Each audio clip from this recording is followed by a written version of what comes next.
What is it about the ancient sites like Gobekli Tepe, the Giza pyramids, and Stonehenge that captivate so many? Does it have to do with the intricate and grand designs of these sites that arouses so much wonder? How did such ancient civilizations erect such enormous stones with such great precision? Is it possible that there could have been some otherworldly assistance, as the ancient alien theory suggests? Or are there other prosaic explanations for these megalithic sites? And what about the Cygnus key? Does the recent discovery of the ancient Denisovans, their belief in the Cygnus constellation as the doorway to the heavens, and their early technology hold some of the answers? Join me and science and history writer Andrew Collins as we explore the mysteries behind the Cygnus key, these ancient sites, and more. Hey, live from the UK is Andrew Collins, and Andrew is a science and history writer and the author of several books that challenge the way we perceive the past. They include From the Ashes of Angels, Gods of Eden, Gateway to Atlantis, Tutankhamun, The Exodus Conspiracy, which he co-authored, The Cygnus Mystery, Gobekli Tepe, Genesis of the Gods, and the Cygnus Key, The Denisovan Legacy, Gobekli Tepe, and the Birth of Egypt. Andrew spoke at Megalithomania in 2006, 2010, and 2013, and is co-founder of the Origins Conference in London. Quite an impressive resume, Andrew, and thank you so much for joining me today. Thank you, Carrie. Yes, pleasure to be here. Yeah, this is interesting stuff, talking about these ancient sites and how they may have had an impact on our present day civilization. It is very interesting stuff. It seems that you've kind of come across some new discoveries with the Denisovans, and I know you just wrote the recent book about that. But before we get into that discussion, I always kind of like to hear the backstory from my guests on how they got started on their journeys and doing what they're doing. So maybe you could take us back however many years, 20, 30 years, however far back it goes, and how this journey started for you. Well, I think it began when I was at school, and I had a profound interest in, anything that was a mystery of life, whether it be ghosts, whether it be astral projection, whether it be UFOs, dreams. I was getting out books from the library by Sigmund Freud, which I couldn't even read, basically, because I wanted to try and understand the human mind and our relationship with not just the world around us, but higher forces, things that guided and steered humanity into creating the civilization that we have today. And for a while, I became a UFO investigator, and this developed eventually into researching some of the most strange and enigmatic UFO cases in the UK. We're talking about abductions, close encounters, and things like that. And it was during this time that I started reading books that were sort of allied to the UFO subject, including Chariots of the Gods by Eric von Daniken. And of course, what this did was pose questions which, although not necessarily giving specific answers that we can accept today, made us think very carefully about the monuments of the past, whether it be the Great Pyramid, whether it be the Nazca lines in Peru, the iron pillar that doesn't rust in India, or indeed, the Sumerian texts, from Mesopotamia, and who the gods and the Anunnaki might have been. And this had quite a profound effect on me. And at the same time, I started getting into what's known as the Earth Mysteries, which sort of focused around magazines like The Lay Hunter, and books by the likes of John Michel and Paul Devereaux. And these sort of set me on a course, really. And I also had a great interest in working with psychics. And, I would often ask these people to tell me about the past, tell me about, what they were picking up, what their guides would say about Egypt or about ancient Britain or anywhere else in the world. And I started to want to investigate. I wanted to, go around the world and to look into these things, but I just wasn't in a position to do so at that time. I was working for a newspaper, doing all sorts of things, everything from taking photographs to writing features to selling adverts to planning the paper. But very gradually, I learned the ability of writing works that I could publish myself. And these started small, mostly about local mysteries, but then they got bigger and bigger until I was producing books of 1,000, 1,500, and eventually 15,000. And at this point, I came to the attention of Random House, who basically said, "Look, we want to take you on, and we want you to write for us. We want you to write books on just adventures in discovering the past." So this is what I did, and my early books were a little bit more like psychic adventures more than anything else, what we call psychic questing. But then by about the mid 1990s, I'd settled down into doing some very sensible books, the first of which was From the Ashes of Angels, which came out in 1996, and I'm sure we'll talk about the subject matter behind that. And that catapulted me into the best-selling list. It reached number 26 in the Times best-selling of books for that particular week, and hung around. And my next book after that got in the top 40, I think. I think the next two books did. So that was it really. And from that point onwards, I just want to explore the mysteries and come up with answers. And when I've got those answers, I just want to tell people about them. And that means writing books, writing articles, appearing on television, programs like Ancient Aliens, and writing books, which I continue to do to this day. One of your latest books, you talk about the Denisovans, and this seems to be a fairly recent discovery. When I say recent, to my knowledge, maybe around the last 8 to 10 years or so. Is that about roughly the time frame when we discovered these? That's absolutely correct. Yeah. I mean, the Denisovans are a previously unknown type of early or so-called archaic human that coexisted with other archaic humans, most obviously the Neanderthals, probably some surviving Homo erectus, and the proto-forms of our own, Homo species, which is of course Homo sapiens or modern humans. All of us coexisted in different parts of the world, from about sort of 300,000 down to about 40,000 years ago, when essentially thereafter it was just us. And what we're finding more and more is that these archaic humans, particularly the Denisovans, and also I have to say that the Neanderthals as well, inspired a lot of the inventions, the earliest technologies of modern humans.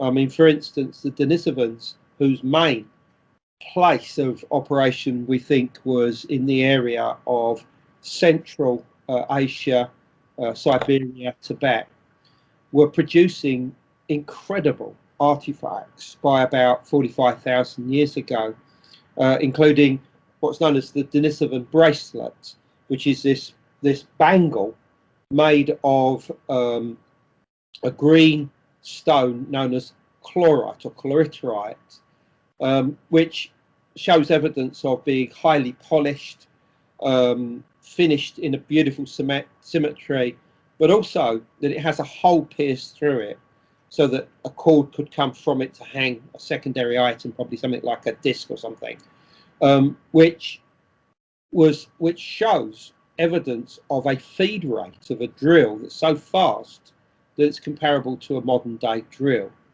Now, this doesn't mean that the Denisovans had high technology and electric drills. No, what it means is that they were clever enough to have worked out how to pierce holes in quite hard rock very easily and very, very efficiently.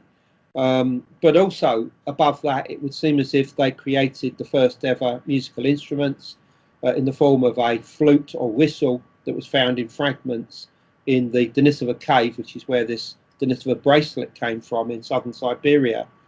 Plus, there's evidence that they had the earliest knowledge of the movement of the sun and the moon, and numbers associated with these cycles, which was represented on a carved figure of a cave lion that was found in the Denisova cave. They created the first bone needles, which were used for sewing clothes, most obviously winter garments, because it would presumably have been very cold in Siberia during certain phases of the different ages. And there's even tentative evidence, although this is purely speculation, that they may have ridden horses, that they may have domesticated and ridden horses, due to the discovery in the cave not only of horse bones but also of horse DNA. And I mean, whether that's so or not, we have to wait and see. But we're getting the idea of a pretty sophisticated society. But not only that, but they also had a very sophisticated stone tool technology, one that would seem to have been inherited from about 45,000 years ago onwards by our own modern human ancestors. And they used the same type of tools, which we refer to as blade tool technology, all the way down to the age of Gobekli Tepe, which is somewhere that is considered to be the birth point of modern civilization in southeast Turkey. And it's a series of stone enclosures made up of beautiful stone pillars that have these T-shaped tops to them, with carvings of animals and humans on them. And this was the birth of our civilization. This was the point where the Neolithic revolution began, that gradually spread all the way across the Eurasian continent and also into Africa.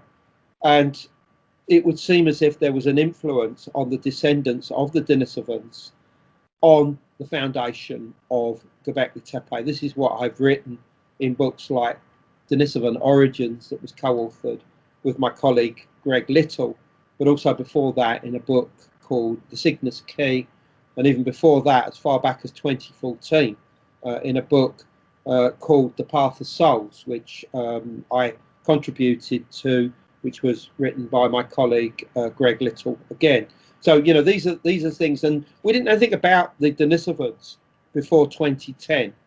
It was at that time that a small bone that was found in the Denisova cave in Siberia was sequenced for its DNA, and this was found to be unlike any other type of human that we knew at that time, and therefore it was named after the cave of its discovery, which was the Denisova cave.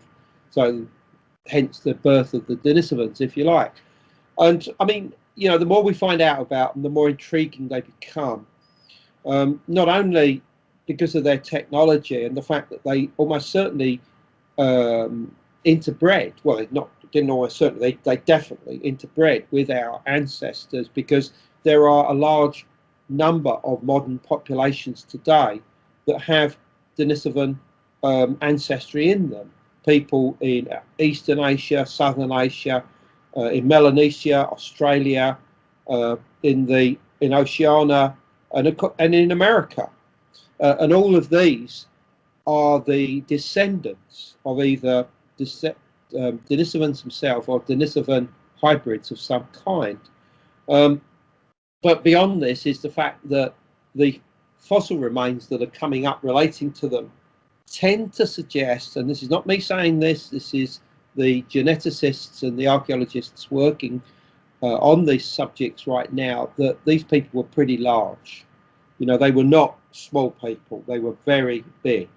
And of course, this has led to speculation, which I've fueled myself, that we could be looking at people who are remembered in legend as the giants of legend. And I mean, as as mad as this might seem to some people, the fact is that in places like Siberia and Tibet, there are a number of legends that talk about those who existed in this land prior to the ancestors of modern humans reaching these areas. And they are described as giants and ogres, the ogres being big themselves, and that these giants and ogres created the first technologies, the first stone structures, the first bridges, the first irrigation. They had their own dynasties. And I suspect there is a strong chance that these are a memory of the presence of Denisovans and Denisovan hybrids in these regions. Wow, that's mind-blowing stuff. It really is. I guess the question I would ask is, you talk about the Cygnus constellation and the connection these people had with that. Can you talk a little bit more about that and their fascination with the Cygnus constellation and in their paintings in other parts of their culture?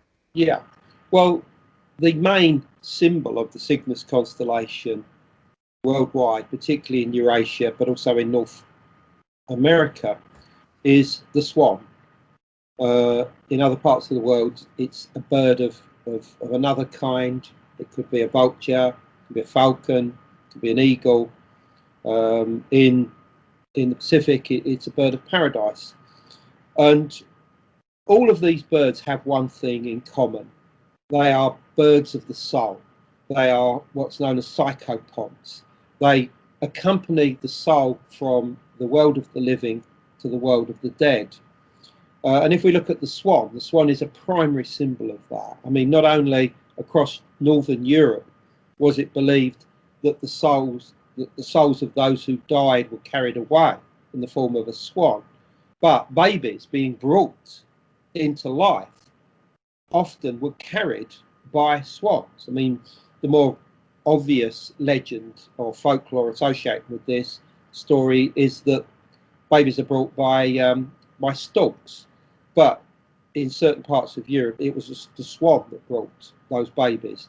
Now, of course, these birds are not bringing babies, of course they're not, but what this is some kind of abstract memory of the idea that souls being brought into carnation or being disincarnated are accompanied or become birds.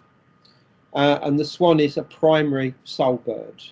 And this is interesting because we've just discovered that the oldest form of shamanism anywhere in the world is that of the swan. And this was discovered in the form of a bone of a swan's wing that was retrieved during excavations at a place called the Kezem cave in Israel just a few years ago.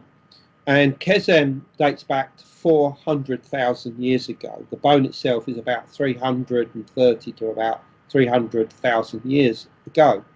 And it's been modified, it's got cut marks on it, and the feathers were removed quite clearly for a purpose, and it would seem as if the bone itself was used for some special purpose.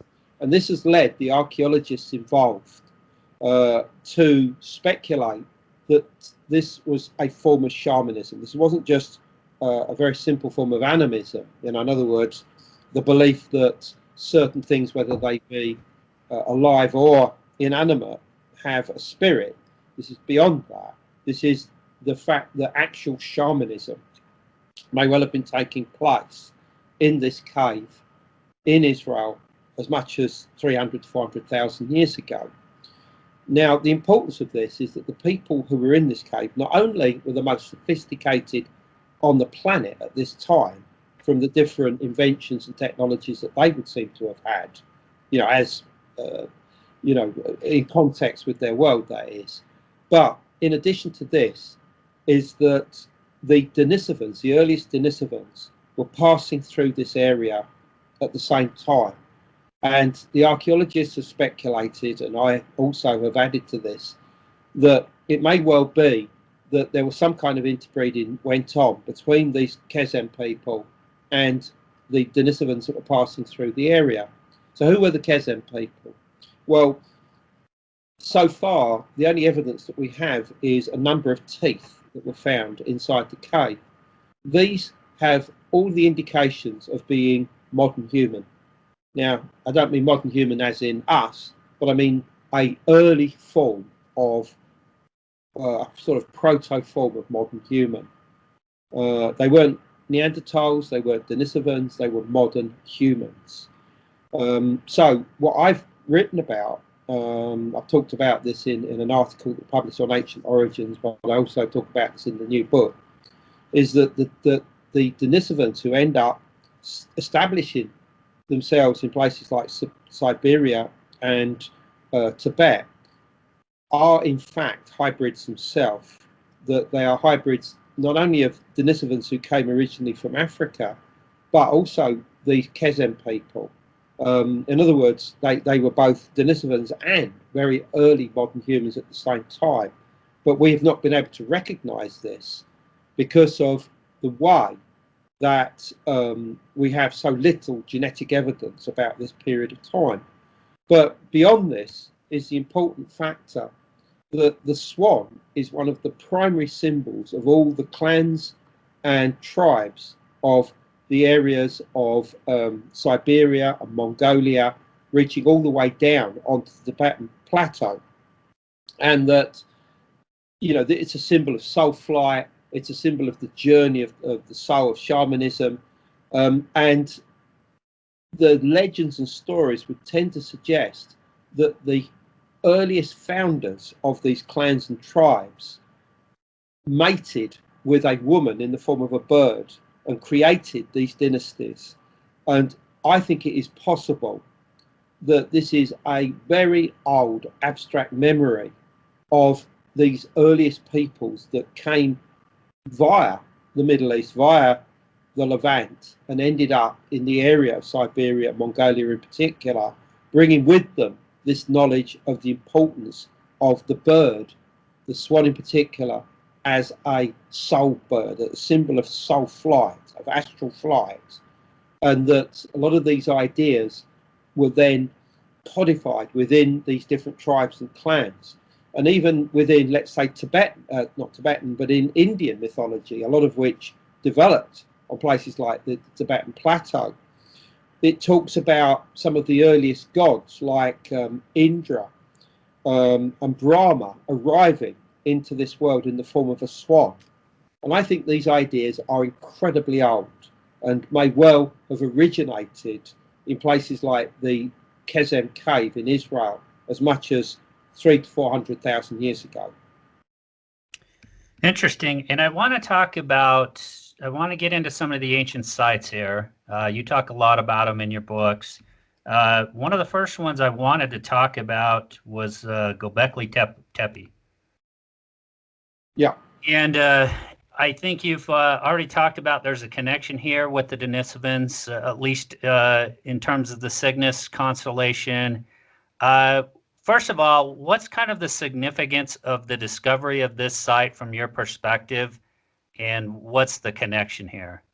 Well, I mean, the most important thing about Gobekli Tepe is that it shows that high culture existed in the world around 11,500 years ago, because that's the age of most of these stone enclosures that you see at Gobekli Tepe. You know, they had the organisation, the society, the sophistication to create these extraordinary stone enclosures, many of which have carved bedrock floors with steps, with beautiful carvings that they're astronomically aligned towards the constellation of Cygnus, in particular the setting of the bright star Deneb in Cygnus, which shows that they had an interest in the same areas of the sky, which we now associate with not just the departure of the soul into the sky world, but beyond that, the idea of cosmic creation, the idea that the whole world and the universe as a whole were created by some kind of cosmic bird. You find this in so many different cultures. It's there amongst the Vedic peoples of India with the so-called hamsa, the swan goose that makes this sort of sacred honk that creates the world on behalf of Brahma. You have it in ancient Egypt with the goose known as Gengen-Wer, the great honker that creates the world. And it's there in various other countries. It's even there in Hawaii. There is a bird of paradise there that is said to have laid an egg that became the universe and the world within it. And it's a pretty universal idea. It's there in North America, for instance. The Cherokee also have a tradition about this bird that lays an egg that becomes the world that we know around us. And all of these birds, and in every single example that I've given, are personified in the sky as the Cygnus constellation. And I think that there was some knowledge of this at Gobekli Tepe 11,500 years ago, which is why they aligned their monuments, the earliest key monuments there, towards one of the key stars of the Cygnus constellation. And I believe that they saw the journey of the soul beginning at places like Gobekli Tepe and taking the form of a bird that would end its journey by going through some kind of hole in the sky that was guarded by the Cygnus constellation. You have the same idea in North America. It's called the Path of Souls Death Journey. And here, amongst as many as 30 or 40 different tribes, and arguably even more, you have this belief that when the body dies, the soul is released, and it takes this leap of faith from this world onto the Milky Way, where it goes through a hole that's described under the name Oji. An Oji, it's like a rip or tear in the fabric of the sky. And the first Oji that you encounter is in the constellation of Orion. And this allows you access onto the Milky Way. And once you're on the Milky Way, you then traverse different obstacles on the Milky Way until you come to a point where the Milky Way splits in two, forms two separate streams. Now, that takes place where the Cygnus stars are located in the sky. And in Native American tradition, it's said that here you encounter a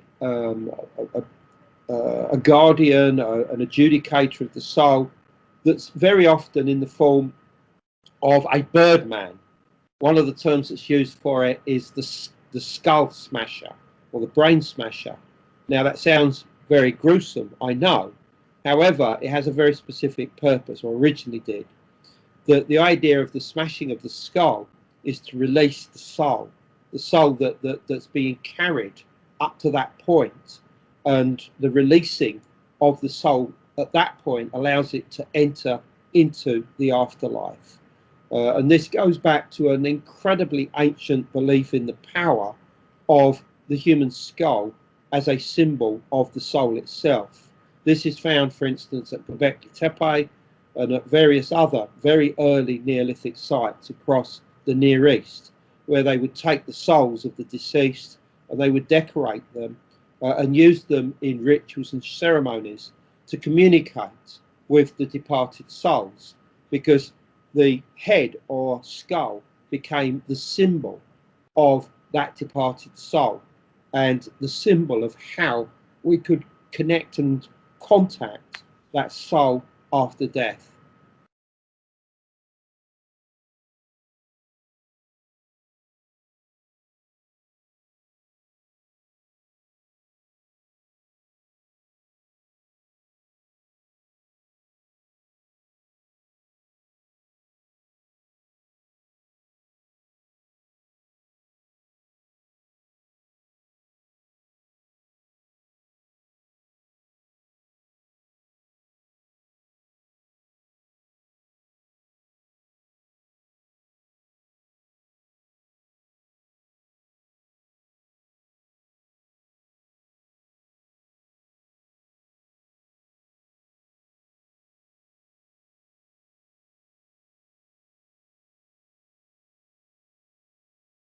I want to get to Giza, the Egyptian pyramids, because I think you've got a tie in here as well to Cygnus. And so many people are fascinated by the mysteries of the Giza pyramids. So I'll go ahead and launch an image up here. What is the tie-in here with the research you've done on Giza and the pyramids here in Cygnus? Well, I talked shortly ago about the so-called Path of Souls death journey in North America.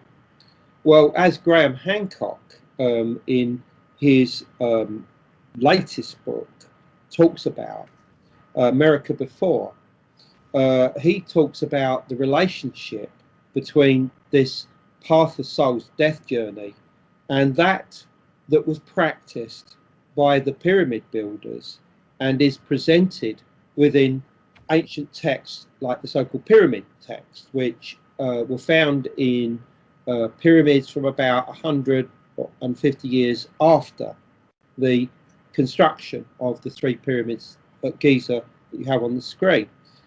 And he says that the very same death journey was in Egypt at this time. Now let's remember what this journey actually entailed.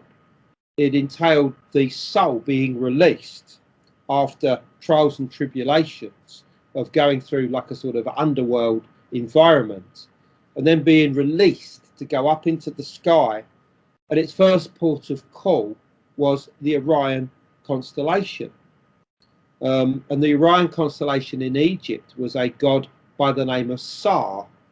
And Sa, it said, would embrace the soul of the deceased in his role as Osiris when it reached, this particular destination. But then the soul continued on into the northern sky and was then finally embraced by Osiris's mother, and she was the sky goddess Nut, spelled N-U-T. And it was said that the soul of the deceased would then enter into her cosmic womb and be reborn anew into the afterlife, an afterlife which was like a sort of, a realm that was quite similar to our own, but more like a paradise, if you like. But it was also said that the soul would become like a star itself, as if the stars in the sky were all the past pharaohs or the dignitaries or the priests or whatever it was of ancient Egypt. So what's important is that the goddess Nut is a personification of the Milky Way, and her womb from which the deceased is reborn is the Cygnus constellation. And therefore we can say that the ancient Egyptians had this same route going first to Orion, but then on to the Cygnus constellation, and from there into the afterlife proper. So it is for this reason that the three pyramids at Giza actually reflect the astronomical positions very accurately of the three main wing stars of the Cygnus constellation. Now, obviously, your viewers will immediately say, well, hold on, I've heard that they align to the Orion constellation. And this is a theory, just as the idea that they align to Cygnus. But of course, this has been a subject of debate between myself and the main person that has put forward that the idea of the Orion constellation being a reflection of the three stars, which is my friend and colleague Robert Bouval. And we've obviously had many conversations on this, both in private and online. But I don't think it really matters, what you believe relating to these theories. The fact of the matter is both Cygnus and Orion were both very important to the ancient Egyptians, and they seem to have reflected their importance in their monuments, not only in the overlay of their astronomical to geographical positions. But beyond that is that there is a point to the southeast of the three Giza pyramids, where during the Pyramid Age you would have seen the three wing stars of Cygnus, the same three that relate to this overhead overlay. You would have seen them setting down one after the other into their respective peaks of the pyramids. And this would have been an incredible sight to view. I know that the location, there was a mound there, which I think was used as an observational platform for this purpose. Yeah, and I think the other thing that really fascinates people about the Giza pyramids is the precision involved with the cutting of the stones, with moving these several ton stones several miles, as I understand it, to create and design the pyramids. I think it's inspired some of the ancient alien theories about how could they have possibly during this time been able to create such complex structures with such precision. And during this time, I mean, with the tools they had to work with, what say you about the creation of these pyramids and the precision involved? I think we're talking about around 2500 BC time frame, correct? Yes, that's correct. Yeah. I mean, I don't know how exactly they did it. I'm not an engineer. And although I've speculated on how they did it in my book, Gods of Eden, my interest is where they got the technology from, and why they might have wanted to do it in the first place. And I think for this, we have to accept the fact that the Giza pyramids were built at least 7,000 years after Gobekli Tepe. So in other words, this gives the people of the Near East 7,000 years with which to perfect their trade, the trade of building construction. And that I can show that the people that came to bear on the construction of the Great Pyramid had originally started their journey at Gobekli Tepe and were trading and creating settlements in Egypt as early as the time of Gobekli Tepe, and that these people continued to exist. Their descendants continued to exist in Egypt at a place called Helwan, all the way through to the end of the pre-dynastic period and the beginning of dynastic Egypt around 3000 BC.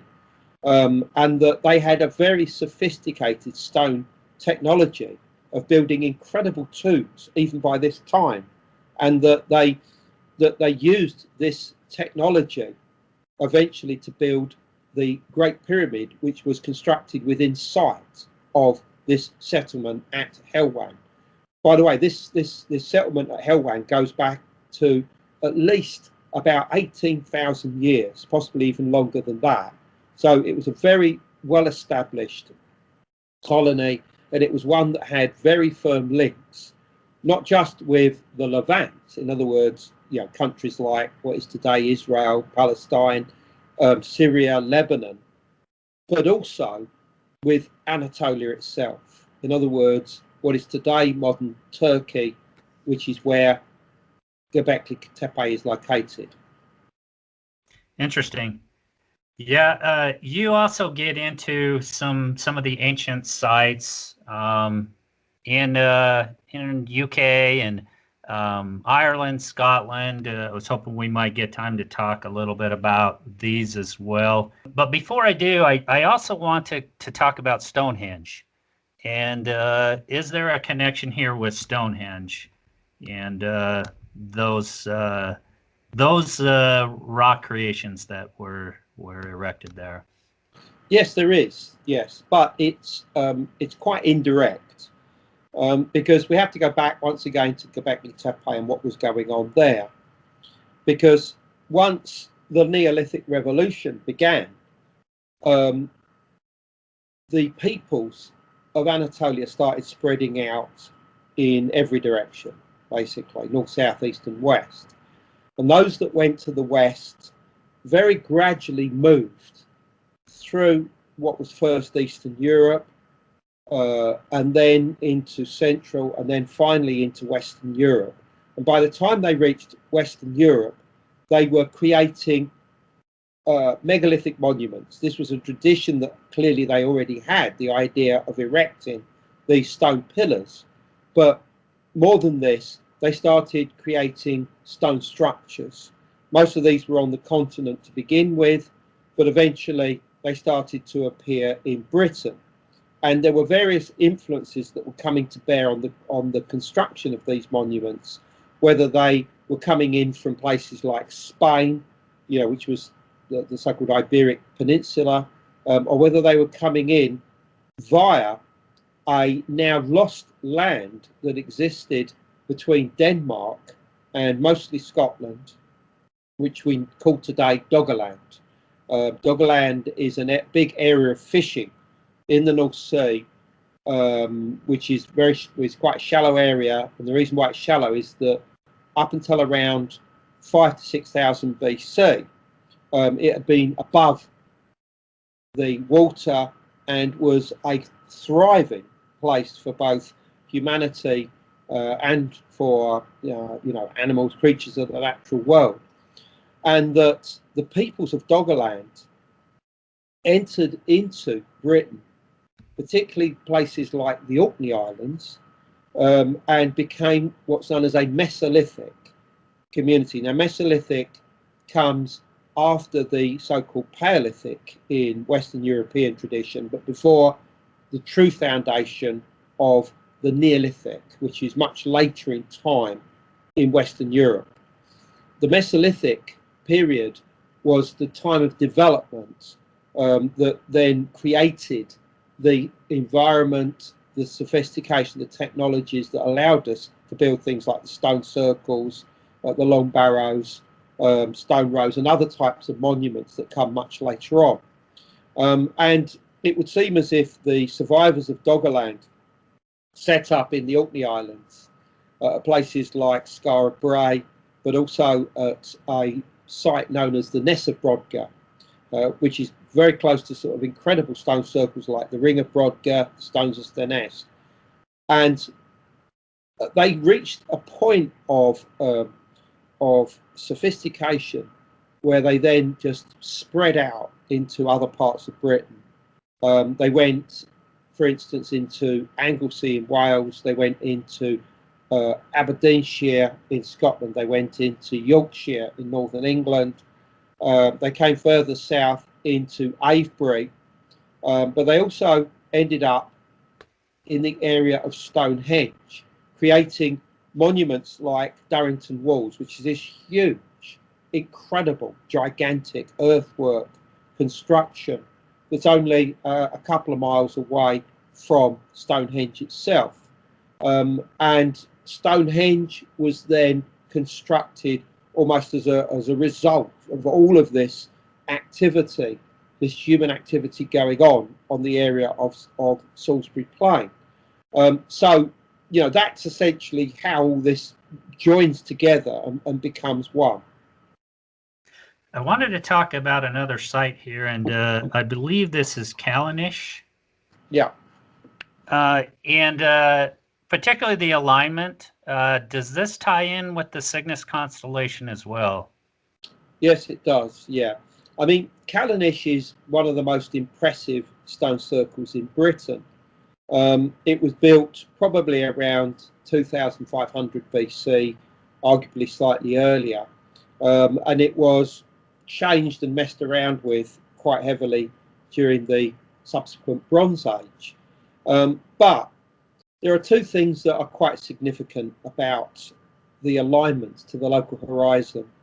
One is that from here, if you look towards the south, there are a set of hills that are associated with a local deity, a female deity, that at a specific time in the moon's 18.61 year standstill cycle would be seen to roll literally along the horizon. I mean, it wouldn't even lift off the ground. It would just roll along it, and it rolls along these hills. And this is a very specific type of alignment that you find very heavily with Scottish stone circles, particularly those of the so-called recumbent stone circles in Aberdeenshire.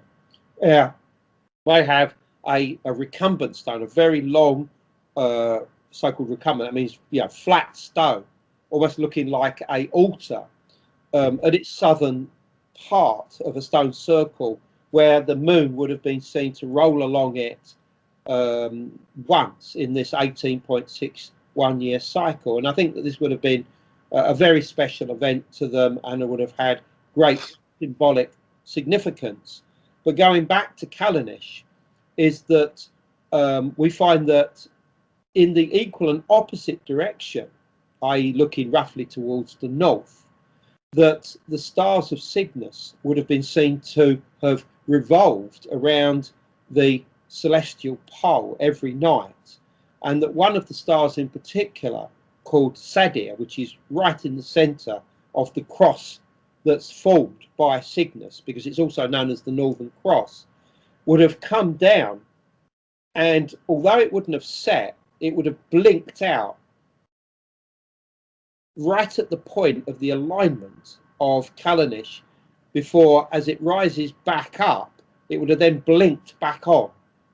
So in other words, this star would have at one point, directly in line with the alignment of Callanish at the time of its construction, would have been seen to do exactly this. And I think that that was very important in the foundation ceremony of Callanish, and it was something that almost certainly related to the ceremonies and rituals that would have gone on there, particularly one that talks about some mystical figure arriving in the form of a bird and departing in the form of a bird.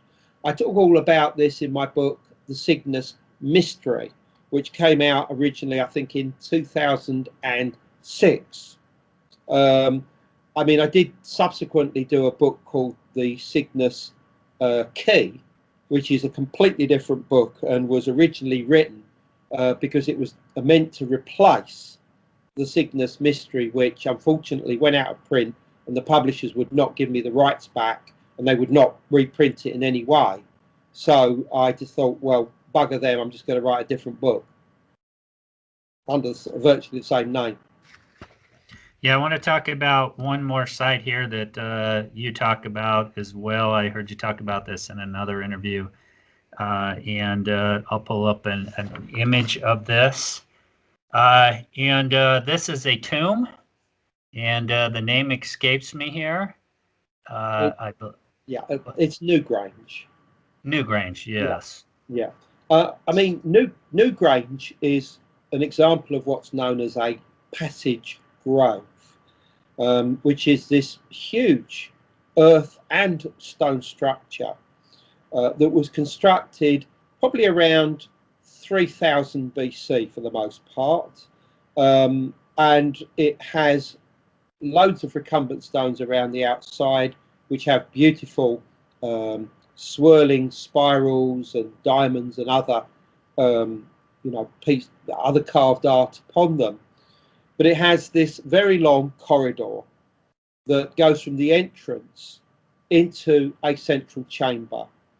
Yeah, you can see it there. There's the entrance into it, and you can see above the main entrance is this smaller, what appears to be like a window. But actually, this is what they refer to as a light box. And the reason why it's a light box is that it's a secondary small shaft that allows the sun, shortly after the sunrise at the time of the mid-winter solstice, to shine all the way down through this little shaft into the central chamber and illuminate specific symbols there. It's an incredible phenomenon. It can't be denied. It's one that certain people are privileged even today to witness each year. You know, there's a big lottery, for people to gain access to this phenomena. And it's something that's gone on ever since the construction of the monument 3000 BC. Now that alone is extraordinary and shows the synchronization between the earth and the celestial bodies. But something else was discovered by a colleague of mine by the name of Anthony Murphy. And what he found was not only was the interior of Newgrange shaped like that of a swan, but in addition to this, that if you followed the line of sight of the sun at the point that it enters into the central chamber at Newgrange, if you follow that line, it goes over a hill to another smaller passage grave by the name of Four Knocks. And the importance about this is that on the very same day as this alignment takes place, in other words, the winter solstice, when this monument was constructed, you would have seen through its entrance the rising of the star Deneb in the constellation of Cygnus. And he has written about this in books. He's done a video about this that you can see on YouTube.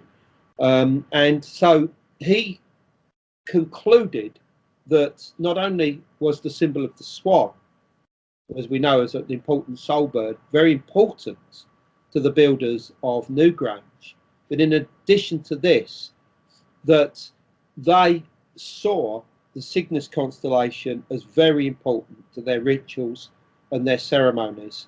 And of course, this therefore forms part of a much bigger picture of the importance of Cygnus worldwide. And there are several other major megalithic monuments in Britain that are also aligned to either the rising or the setting of key stars of Cygnus. In particular, for instance, Avebury. Avebury is this incredibly large stone circle, beyond which is a massive ditch, and beyond that is a circular bank. You can see a picture of it now. And the significance here is that inside this massive stone circle is two smaller stone circles. And obviously, if you take the center points of those two circles, it gives you a general axis for the entire monument. And this axis is aligned precisely onto the setting of the star Deneb, the brightest star in Cygnus, at the time of construction of Avebury, which will take to be around 2600 BC. It's incredible. It just seems like all of these sites are all connected with that constellation, which is just, it really is fascinating stuff. I want to get back to the Denisovans, and so I think you've referred to them in other interviews, just what you kind of consider them the lost civilization, and it kind of begs the question. We're talking, I think around 17,000 years ago or some time frame around there. Maybe my time's way off here. That they seem to have disappeared, or that there were hybrids created, they interbred. What happened with this civilization? Are there any theories about what happened to these people, or did they just interbreed and create hybrids, and that's the only sign we have of them left? Well, essentially, the Denisovans did eventually die out. Their final survivors were able to pass on their legacy to us probably about 40 to 45,000 years ago, mostly in places like Siberia and Mongolia. That seems to be what the archaeologists are beginning to accept, particularly about the passing on of stone tool technologies. That this probably occurred in Mongolia, at certain sites there. And that these ideas, not only in technology, but also in cosmology, in other words, how we relate to the that the universe as a whole were carried with these hybrid descendants, and that's what they would have been, remember, because they would have mated with the last of the Denisovans, and there would have been hybrids created out of these this interbreeding, and it would have been them that would have carried forward the legacy of their own forefathers, their own Denisovan forefathers, or mothers, obviously, and obviously from this came the belief that their earliest ancestors were in some way associated with the swan, and with a certain area of the sky like the Cygnus constellation. But beyond that is the idea that there was a soul's journey, a journey that occurred after we died, and that the information relating to this death journey, which let's call the path of souls death journey, is something that would have been held true by certain elites which probably were linked through genetic ancestry, that would have been linked with the Denisovans, and possibly even with Denisovan Neanderthal hybrids, particularly we think probably in North America. And eventually, obviously, the Denisovans disappear.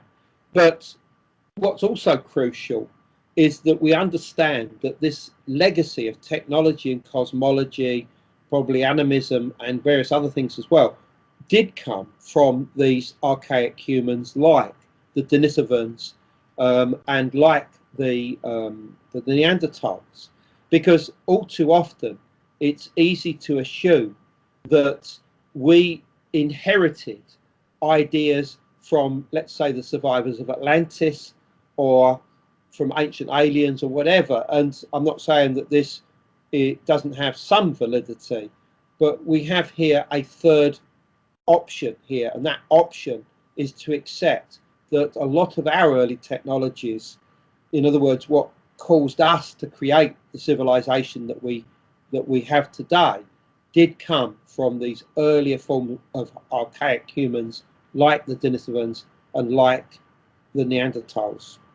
I wanted to get back to this idea of the Cygnus constellation, and these early people seem to have the belief that perhaps this is where life originated. Is that fair to say?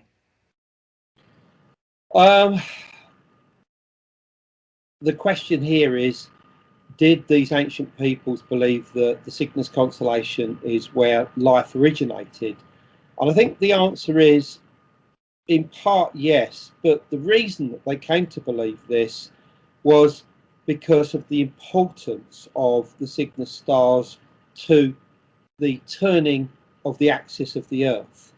Because, as you know, there is such a thing as precession. Precession is the slow wobble of the Earth across a period of 26,000 years.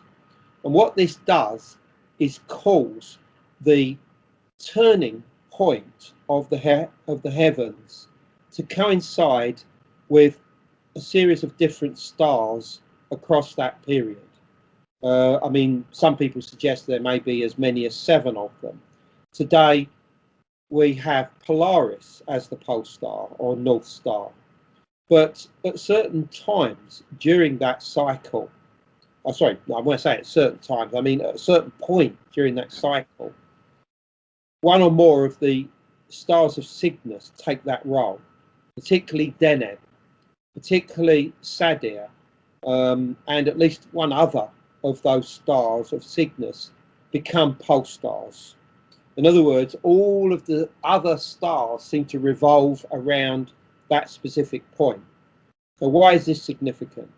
Because the ancients saw this turning point of the heavens as almost like a tunnel that led from this world into some kind of sky world or afterlife. It was referred to as the hole in the sky. And you'll still find references to this in many shamanic traditions today, particularly in Northern Asia. And of course, we don't know when these traditions began, if they survive in Asia today. But I think the chances are that some of them do go back to the age when these Cygnus stars did coincide with the turning point of the heavens. And it's for this reason that that Cygnus as a constellation became seen as the guardian point between this world and the next world being this sort of paradise afterlife that you would enter either between lives or in the afterlife. Andrew, we're running short on time. Can you share with listeners how they find your work, websites or anywhere else where they can purchase your books or find your work? Yes. You can find everything you need to know on my website, which is andrewcollins.com. You'll see all my links to social media there. You'll see tours that we're doing. We have a couple in theory to Turkey and to Egypt this September, Cambodia next year. Obviously, the world that we're in at the moment makes all this very difficult, but they're up there for when life gets back to normal. But beyond that, just go on to Amazon or Barnes and Noble and just check out some of my books. If you want one to start with, try From the Ashes of Angels, still considered to be a classic by many, or then come forward in time to the last book that I wrote with Greg Little, which is Denisovan Origins, or check out the Cygnus Mystery, which is the one that you've quoted a few times today. Many of the ideas that I've talked about are in these books, and that'll give you plenty to read, and you can then diverge from there into some of the other great books that I've done across the years. Great. And watch me on Ancient Aliens as well. I for my sins, no, I'm joking. I love being on there. It's an honour to be a part of Ancient Aliens, and I'm seen on there regularly, and also on the TV show The Unexplained with William Shatner. Absolutely. I've watched both of those shows from time to time. Well, Andrew, it's been great to have you join me on the show. I really appreciate you taking the time to talk with me today, and best of luck in all your future, endeavors and travels. And we'll look out for you on those shows and any of the new stuff you happen to come out with down the road. Thank you. And quite clearly, if anybody has any questions about anything that we've talked about today, there is a emailer that you can contact me through on the website, or obviously try and contact me on social media. Wonderful. Well, thanks again, Andrew. I know it's nighttime for you, and you're out in the UK, so have a great evening. And you. Thank you, Karen.